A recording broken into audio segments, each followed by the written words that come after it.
এখন করোনা কাল, বিপন্ন দেশ, বিপন্ন বিশ্ব, বিপন্ন সভ্যতা, জীবন জীবিকা অনেকাংশে স্থবির, অনেকাংশেই মুখ থুবড়ে পড়েছে। এমনি অবস্থায় আমাদের শিক্ষা ব্যবস্থায় এক ধরনের স্থবিরতা নেমে এসেছে, বলা চলে ঝিমিয়ে পড়েছে শিক্ষা ব্যবস্থা। স্কুল কলেজ থেকে শুরু করে বিশ্ববিদ্যালয় পর্যন্ত বন্ধ ঘোষণা করা হয়েছে।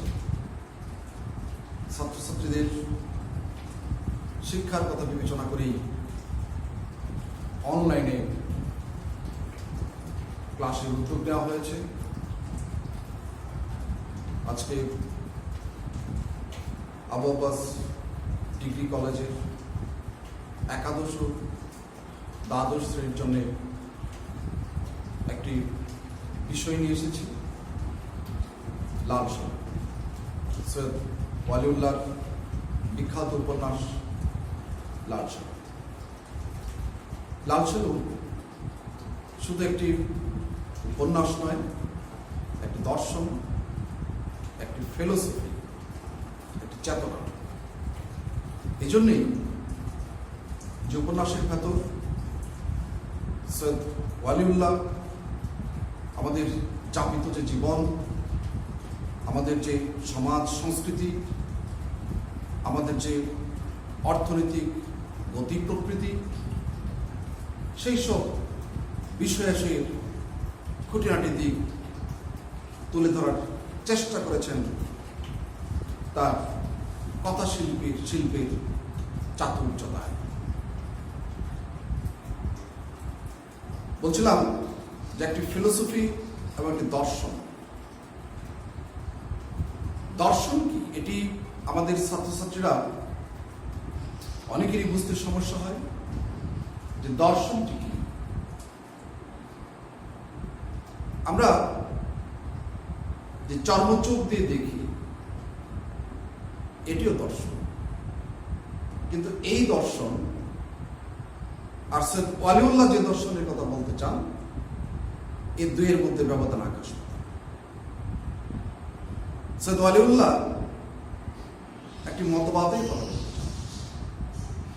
সৈয়দ ওয়ালিউল্লাহ জীবনের রং, অর্থনীতির রং, সমাজের রং, সর্বোপরি অনেকাংশেই আড়ষ্ট যে সভ্যতা, সেই সভ্যতার বিকশিত রূপটি উন্মোচন করার জন্যে দর্শনের প্রসঙ্গ উত্থাপন করেছে। এই দর্শন হচ্ছে মার্ক্সবাদী দর্শন। এখন মার্ক্সবাদ, আমরা যেটি বলি সাম্যবাদ। সাম্যবাদ মানে হচ্ছে সকল শ্রেণীর মানুষের জীবনযাত্রার একই রং, সকল শ্রেণীর মানুষের জীবনযাত্রার একই পথ, সকল শ্রেণীর মানুষের যে মৌলিক চাহিদা, সেই মৌলিক চাহিদার নিশ্চয়তা। প্রশ্ন উঠে যে আমাদের সমাজে সকল শ্রেণীর মানুষের অর্থনৈতিক পথের গতি প্রকৃতি কি এক, অথবা প্রতিটি মানুষের জীবনযাত্রার যে মান তা কি এক, অথবা আমাদের যে মৌলিক চাহিদা, সেই মৌলিক চাহিদা পূরণে প্রতিটি মানুষ কি সিদ্ধহস্ত, অথবা তারা কি সেই চাহিদা পূরণ করতে পারছে না পারার নানান কারণ। সমাজ দুভাগে বিভক্ত, শোষক আর শোষিত।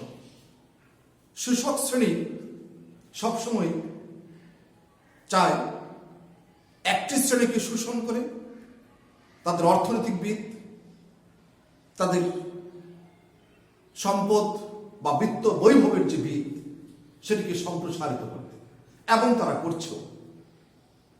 এক্ষেত্রে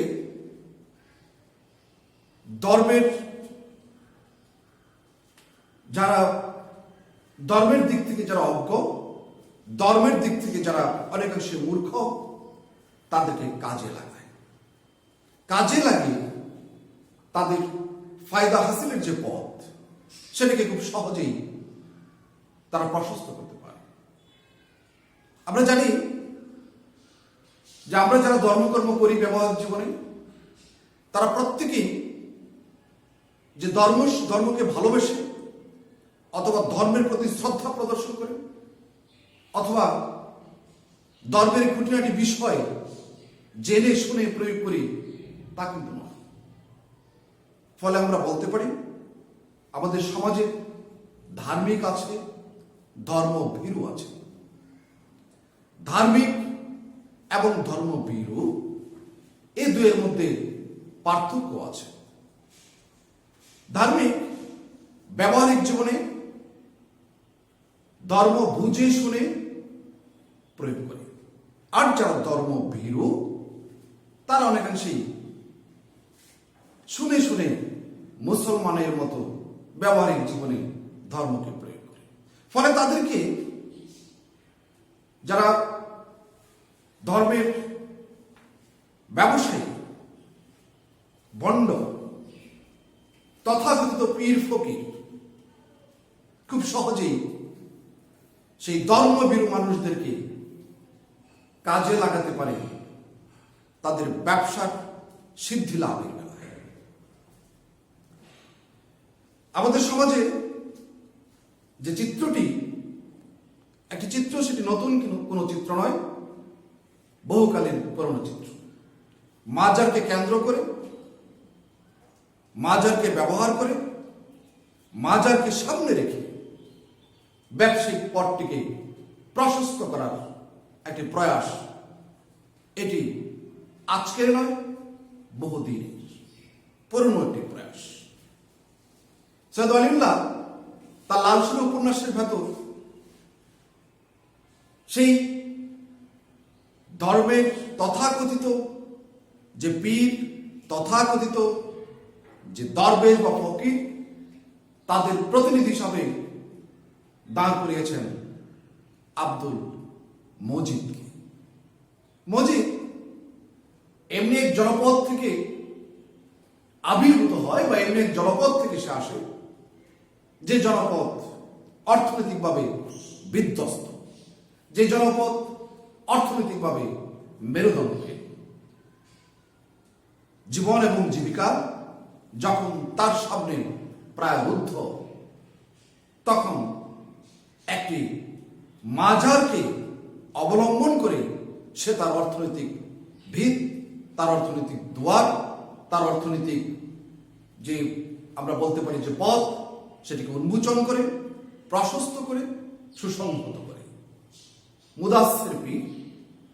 মুদাসসির পীরের মাজারে সে তার ব্যবসার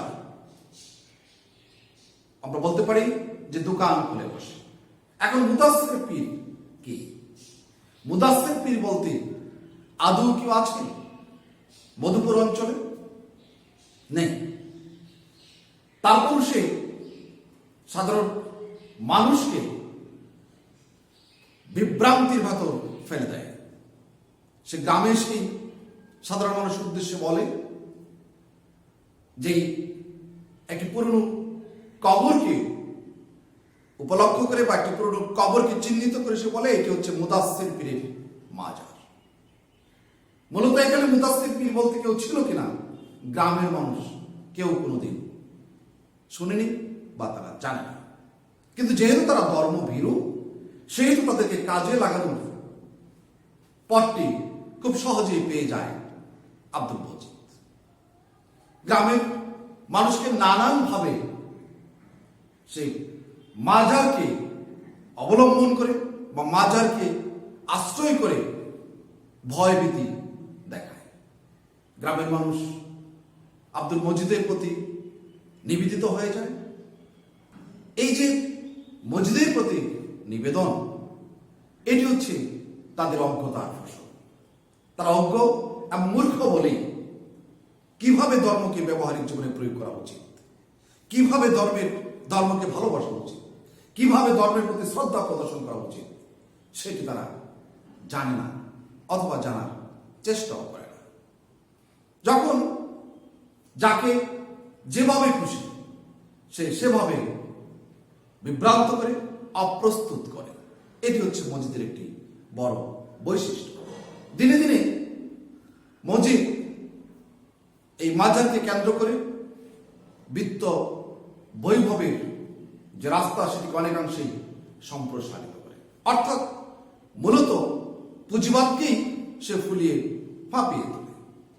এখন এই যে বললাম যে যারা পুঁজিবাদী চেতনার ধারক, তারা ধর্মকে ব্যবহার করে। কিভাবে করে? এটি সৈয়দ ওয়ালিউল্লাহ লাল সালু উপন্যাসের একটি জ্বলন্ত উদাহরণ। আমরা জানি যে অসহায় মানুষের শেষ আশ্রয়স্থল হচ্ছে আল্লাহ, ভগবান বা ঈশ্বর। এই যে অসহায় মানুষের শেষ আশ্রয়স্থল আল্লাহ, ভগবান বা ঈশ্বর, এই সুযোগটি কাজে লাগায় আব্দুল মজিদরা। আমাদের অঞ্চলেও অনেক মাজার আছে। সেই মাজারের যদি কখনো আমরা যাই তাহলে দেখব যে এক শ্রেণীর ভণ্ড লোক, তারা প্রতিনিয়ত এখানে বসে গঞ্জিকা শ্রাবণ করছে, এখানে বসে প্রকৃত প্রস্তাবে ধর্মের পরিপন্থী কাজ করছে, অথচ তাদেরকে আবার মানুষ সমীহ করছে, শ্রদ্ধা করছে। কারা সমীহ করছে, শ্রদ্ধা করছে? কারা তাদের কথায় উৎপোষ করে? যারা ধর্মের দিক থেকে অজ্ঞ এবং মূর্খ। এ প্রসঙ্গে মনে পড়ে ওমর খৈয়ামের কথা।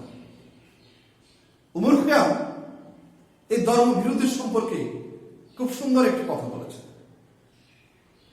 ওমর খৈয়াম বলেছেন যে মোল্লা আর গাধার মধ্যে কোনো পার্থক্য নেই। এখন এই যে মোল্লা এবং গাধার মধ্যে কোনো পার্থক্য নেই, তিনি কোন মোল্লার কথা বলেছেন? বলছেন এই তথাকথিত ভণ্ড, তথাকথিত মোল্লা যারা, অর্থাৎ যারা ভণ্ড, যারা ধর্মকে কেন্দ্র করে প্রতারণা ব্যবসা সাজায়, তাদেরকে গাধার সাথে তুলনা করেছে। যে মোল্লা আর গাধার মধ্যে কোনো পার্থক্য।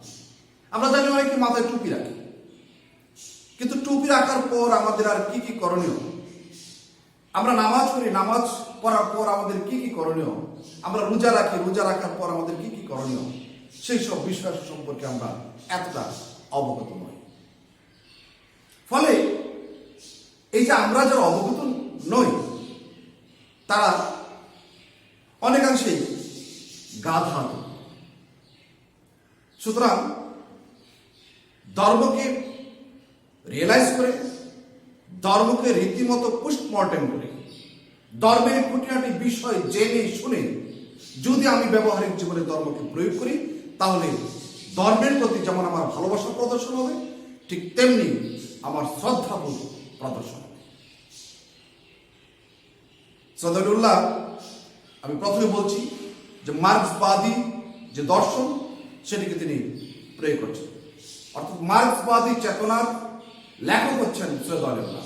সৈয়দ ওয়ালিউল্লাহর মতো আরো কয়েকজন লেখক আমাদের কথা সাহিত্যে রয়েছেন, যেমন শহীদুল্লাহ কায়সার, অদ্বৈত মল্লবর্মন, শওকত উসমান, এরাও বিশেষ করে মানিক বন্দ্যোপাধ্যায়, এরাও একই দর্শন বা ফিলোসফিকে সামনে রেখে তাদের কথা সাহিত্য নির্মাণ করছেন। কারণটি হচ্ছে অজ্ঞ মূর্খ মানুষকে আলোর পথে আনার জন্য, অজ্ঞ মূর্খ মানুষকে সঠিক পথে আনার জন্য এবং ধর্মকে যথাযথ ব্যবহার করার জন্য মানুষের একটি দায়বোধ থাকা দরকার, মানুষের একটি আন্তরিকতা, শ্রদ্ধা বা নিষ্ঠা থাকা দরকার। সেই আন্তরিকতা, শ্রদ্ধা, নিষ্ঠা এবং দায়বোধের জায়গাটিকে আরো নির্ভরযোগ্য করার জন্য এই চেতনার আলোকে আমাদের কথা শিল্পীদের কেউ কেউ কথা শিল্প রচনা করেছে। আমরা অনেকেই বিশ্বাস করি একজন হুজুর যদি আমাকে একটি কথা বলেন, আমি তার কথাটি খুব সহজে আমলে নিয়ে আসবো। আমরা যদি মসজিদের ইমাম সাহেবের কাছে যাই, ইমাম সাহেব যদি একটি কথা বলেন, সেই কথাটি খুব সহজে আমলে নিয়ে আসবো। আমরা একবারও বিচার বিশ্লেষণ করব না, যে তিনি যা বলছেন সেটি কতটুকু সঠিক। আমি আমার ব্যক্তিগত জীবনে একটি অভিজ্ঞতা তুলে ধরব। টঙ্গী ইজতেমার সময় ফিরছি ঢাকা থেকে রাতের ট্রেন, কয়েকজন মুসল্লি আমার পাশে বসা, 7-8 জন। তারা বসে বসে গল্প করছেন যে আজকে একজন লোক মারা গিয়েছেন, কি কপাল, ব্যস্ত যাবে লোকটি, লাখো মানুষের জানাজা পেয়েছে। তাদের কথাবার্তা শুনে আমার মনে হচ্ছে যে এই মৃত্যুর জন্য তারা আফসোস করছেন, এই মৃত্যুটি কেন তাদের হলো। আমি প্রশ্ন করলাম যে হুজুর, এই যে বলছেন আপনারা যে এই লোকটি ব্যস্ত যাবে, লাখো মানুষের জানাজা পেয়েছে, লোকটির বয়স কত? একজন বললেন 80 বছরের কম না, একেবারে যুবথুবু। আমি বললাম লোকটি দুজকেও যেতে পারে। আমার কথা শুনে এই হুজুররা একটু চটে গেলেন এবং বললেন যে আপনাদের জন্যই ধর্মের অবস্থা। আমি বললাম যে আমার কথা শেষ করতে দেন। 80 পর বৃদ্ধ যিনি ইজতেমায় গিয়েছেন, চলত শক্তিহীন একজন বৃদ্ধ ইজতেমায় গিয়েছেন, তিনি যদি মনে মনে এই কামনা করে গিয়ে থেকে থাকেন যে আল্লাহ ইজতেমার মাঠে আমার মৃত্যু দিও, তাহলে সেটি হবে আত্মহত্যার শামিল। আত্মহত্যাকারী কোনোদিন জান্নাতে প্রবেশ করবে না, এটি পরিষ্কার ধর্মের কথা। আমি কুলিয়ে উঠতে পারছিলাম না তাদের সাথে কথা বলে। একটু দূরে আরেকজন হুজুর বসে আছেন, তিনি আমার পক্ষ নিয়ে কথা বললেন এবং কোরআনের রেফারেন্স দিয়ে তিনি বুঝিয়ে দিলেন, বললেন যে বাবাজি যে কথাটি বলছে এটি ঠিক। তারপর হুজুররা একটু চুপ মারলেন। এখন এই যে বিষয়টি, যে তারা জানে না যে একটি জায়গায় গেলে আমাকে কিভাবে যেতে হবে, একটি জায়গায় প্রার্থনার জন্য গেলে আমাকে কিভাবে যেতে হবে, একটি জায়গায় কোনো একটি ন্যাক উদ্দেশ্যে গেলে আমাকে কিভাবে যেতে হবে এবং কিভাবে সেটি করতে হবে, এটি তো জানে না অনেক মানুষ। ফলশ্রুতিতে আমরা নামাজ পড়ি, আমরা রোজা রাখি, মাথায় টুপি দেই, কিন্তু শেষ পর্যন্ত গাধাই থেকে যাচ্ছি। আমরা সদরুল্লাহ লাল সাহেব উপন্যাসের চুলচেরা বিশ্লেষণ করব এবং আগামী দিন এই উপন্যাসটি নিয়ে বিস্তৃত আলোচনা করার ইচ্ছা পোষণ করছে। আমার একটি দীর্ঘ ক্লাস আমরা নিব, একটি না একাধিক ক্লাস আমরা নিব। সেই ইচ্ছা পোষণ করে আজকের ক্লাসটি এখানে নিতে যাচ্ছি।